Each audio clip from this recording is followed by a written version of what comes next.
Is it shirk to prostrate to a man appointed by God?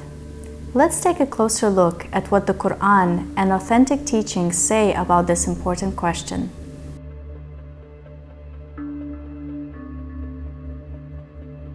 First, let's start with the concept of a caliph. In Surah Al-Baqarah, Allah declares, "Indeed, I will make upon the earth a caliph."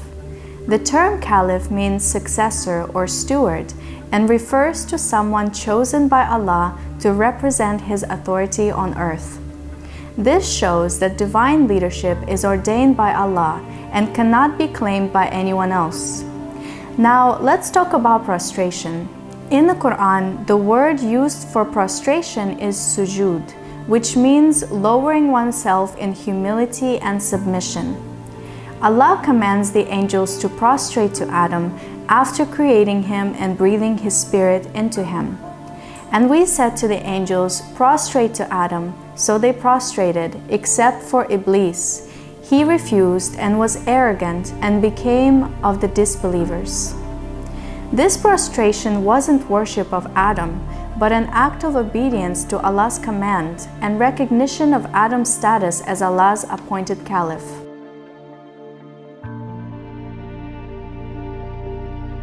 Iblis refused to prostrate, arguing, "I am better than him. You created me from fire, and you created him from clay." This wasn't just arrogance, it was rejection of Allah's authority and His chosen leader. There is a narration that states, Iblis offered to prostrate to anything else but Adam. He sought to substitute Allah's specific command with his own preferences. However, Allah rejected his offer, making it clear that worship and obedience must be according to His will and not based on personal desires. In the same narration, it is reported that Allah said, "I do not need your worship. I want to be worshipped the way I want to be worshipped." This refusal to obey Allah's specific command caused Iblis's downfall. But this isn't just Iblis's story.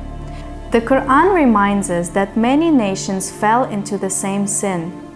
The people of Ad, Thamud, and others were destroyed because they rejected the messengers Allah sent to guide them, just as Iblis rejected Adam. Surah Hud recounts how these nations ignored Allah's appointed leaders, leading to their ruin.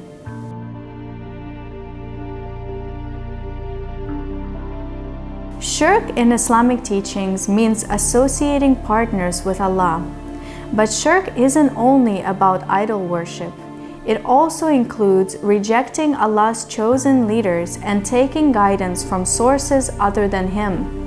Imam Ali, peace be upon him, explained that when people follow their own desires or other leaders instead of Allah's appointed representatives, they fall into shirk.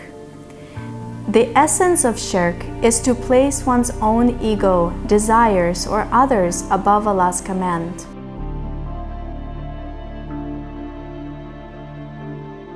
The Quran makes it clear that prostration to Allah's chosen representatives is not shirk. Instead, it is obedience to Allah. The true shirk lies in rejecting the divine order, as Iblis did, and as the nations who rejected their messengers did. We must not follow in the footsteps of Iblis or those past nations. They were punished for their arrogance and disobedience to Allah's commandments. Instead, we must learn from their mistakes and submit fully to Allah by accepting His chosen leaders.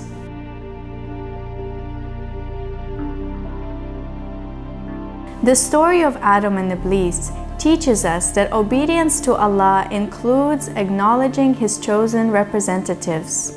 Prostration to a man appointed by God is not shirk.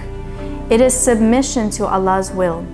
The real shirk lies in rejecting His commandments and following others in place of His chosen leaders.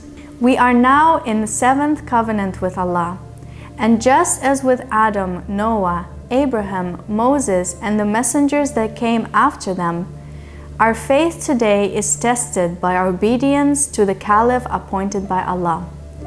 Prostrating to and obeying this divinely appointed leader is what stands between faith and disbelief in this era. Thank you for joining us today on A Closer Look.